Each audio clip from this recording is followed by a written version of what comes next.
ಒಬ್ಬ CSK ಅಭಿಮಾನಿಗೆ RCB ಅಂತ cake cut ಮಾಡಿಸಿದ್ರೆ ಅವ್ನ ರಿಯಾಕ್ಷನ್ ಹೇಗಿತ್ತು ಅಂದರೆ, ಇಂಡಿಪೆಂಡೆನ್ಸ್ ಡೇ ಇದ್ದಿದ್ದ ಕಾರಣ ನಮ್ಮೂರು ಗೌರ್ಮೆಂಟ್ ಸ್ಕೂಲ್ ಹುಡುಗರು ಫ್ಲಾಗ್ ಹಾಸ್ಟಿಂಗ್ ಎಲ್ಲ ಮುಗಿಸಿ ಆಗಲೇ ರೌಂಡ್ಸ್ ಕೊಡ್ತಿದ್ರು. ಅದನ್ನೆಲ್ಲ ನೋಡಿಕೊಂಡು ನಾನು ಡೈರೆಕ್ಟಾಗಿ ಬಂದಿದೆ ನಮ್ಮ ಹೈಸ್ಕೂಲ್ ಫೀಲ್ಡ್ ಕಡೆಗೆ. ಅದರಲ್ಲೂ ನಮ್ಮ NCC ವಿಕಾಸು ಅವ್ನ NCC ಟೀಮ್ನ ಇವತ್ತು ಲೀಡ್ ಮಾಡ್ತಿದ್ದ. ಅದನ್ನು ನೋಡಿಕೊಂಡು ಹಾಗೆ ಫ್ಲಾಗ್ ಹಾಸ್ಟಿಂಗ್ ನೋಡೋಣ ಅಂತ ಗ್ರೌಂಡ್ ಕಡೆಗೆ ಬಂದಿದ್ದು. ಫ್ಲಾಗ್ ಹಾಸ್ಟಿಂಗ್ ಎಲ್ಲ ಆದಮೇಲೆ ಮಾರ್ಚ್ ಪಾಸ್ಟ್ ಕೂಡ ಶುರು ಆಯಿತು. ನೀವು ನೋಡಿ ಜಿಲ್ಲೆಯ ಕವಾಯತು ತುಕಡಿಗಳು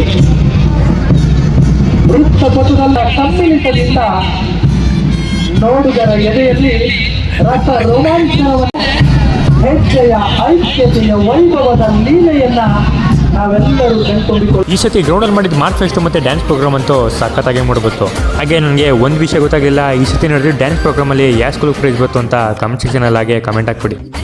ವಿಡಿಯೋ ಮೊದಲು ಹೇಳ್ದಂಗೆ ನಮ್ಮ ಭುವನಿ ಕಟ್ಟರ್ CSK ಅಭಿಮಾನಿ. ಅವನಿಗೆ ನಾವು 7 ಅಂತಲೇ ಕರಿತೀವಿ ನಮ್ಮ ಊರಲ್ಲೆಲ್ಲ. ಆದರೆ ಟ್ವಿಸ್ಟ್ ಏನಪ್ಪ ಅಂದರೆ ಅವ್ನ ಬರ್ಡೇ ದಿವಸ ಫುಲ್ ರೆಡ್ಡಲ್ಲಿ ಕೇಕ್ ಮಾಡಿಸಿ RCB ಅಂತ ಬರ್ಸಿದ್ಕೆ ಅವ್ನ ರಿಯಾಕ್ಷನ್ ಹೇಗಿತ್ತಂದರೆ,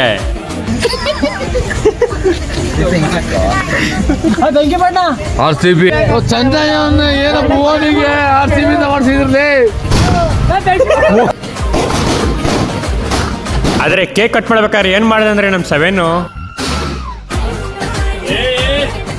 ಹಾಗೆ ಜಾತ್ರೆಯಲ್ಲಿ ನಮ್ಮ ಹುಡುಗನ ಕ್ಲಿಪ್ ಮಿಸ್ ಆಗೋಗಿತ್ತು. ಇದು ತೋರಿಸ್ತಾ ಈ ವಿಡಿಯೋನ ಎಂಡ್ ಮಾಡ್ತಿದ್ದೀನಿ. ಇದಾಗಿತ್ತು ಇವತ್ತು ವ್ಲಾಗ್. ಓಕೆ ಫ್ರೆಂಡ್ಸ್, ಬಾಯ್. ಭೇಟಿಯಾಗೋಣ ಮತ್ತೊಂದು ವಿಡಿಯೋದಲ್ಲಿ. ವಿಡಿಯೋ ಇಷ್ಟ ಆಗಿದ್ರೆ ಲೈಕ್, ಶೇರ್, ಕಮೆಂಟ್ ಮಾಡಿ ಹಾಗೂ ಫಾಲೋ ಮಾಡ್ಕೊಳ್ಳೋದನ್ನ ಮರಿಬೇಡಿ.